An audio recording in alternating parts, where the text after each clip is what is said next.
Un reportage signé Manoa. Ce matin, une conférence de presse s'est déroulée à Toata au sujet du Heiva Itahiti 2019. Présentation et programme. Aujourd'hui, c'est comme chaque année la conférence de presse de présentation du Heiva Itahiti. Cette année, nous avons, comme d'habitude, un programme divers et varié, puisque ça va de la marche sur le feu du Muti au Heiva Va'a, au Heiva Tuaro, au Heiva Rimai, les courses de chevaux aussi, et bien sûr les soirées de chant et danse, les concours de chant et danse. Donc, comme tous les ans, notre Heiva se déroule sur quasiment 2 mois. Et voilà, c'est un programme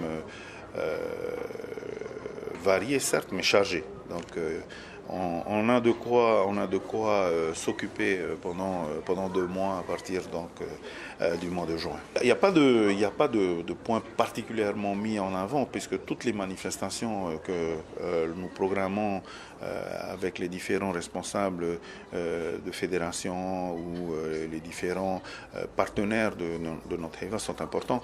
Il y a quelques évolutions, je dirais, dans le cadre notamment des soirées de chant et danse, puisque nous avons, après le Heiva, encore une fois le Urua Fest qui sera proposé au musée de Tahiti et des îles pour les groupes qui n'auront pas eu la chance d'être sur le podium. Et puis nous faisons évoluer un peu aussi la soirée des lauréats afin de répartir cette soirée sur 2 soirées.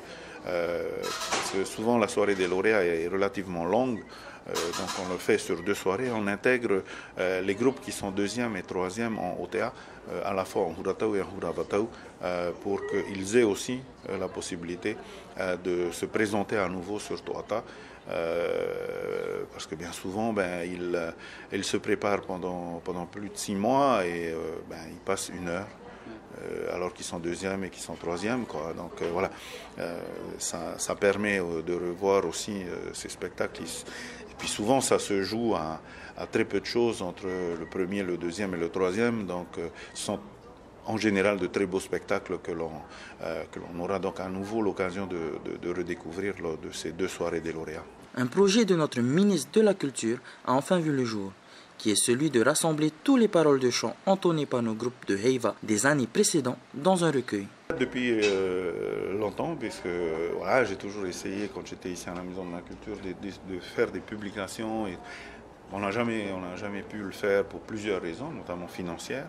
Là, on a réussi. Je tenais à remercier vraiment l'équipe de la Maison de la Culture pour ce travail, parce que c'est pas évident non plus. Il faut convaincre les auteurs, les chefs de groupe, de bien vouloir partager finalement aussi ces textes avec d'abord nos enfants.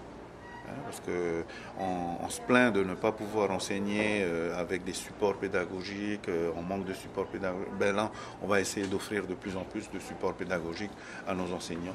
Et puis, surtout, c'est un moyen aussi de préserver, je dirais presque l'intégrité de ces chants, parce que souvent, quand ils sont repris, les paroles sont déformées.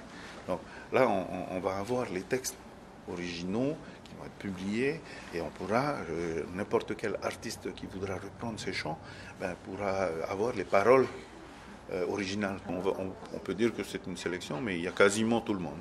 Alors il y a une traduction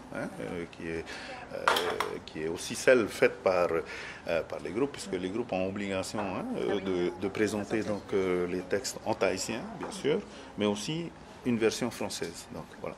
Là, on reprend aussi les textes de nos groupes pour ne pas non plus, comment dirais-je, transgresser quelque part l'idée, parce que si on fait nous une traduction, ça peut être une traduction littérale et c'est pas forcément le message que souhaite porter l'auteur ou le groupe. Et on pourra donc écouter la musique, mais pour ça il faudra acheter le livre pour avoir accès donc derrière à la plateforme de téléchargement des musiques qui sont les musiques originales qui ont été enregistrées en live pendant les soirées du Heiva.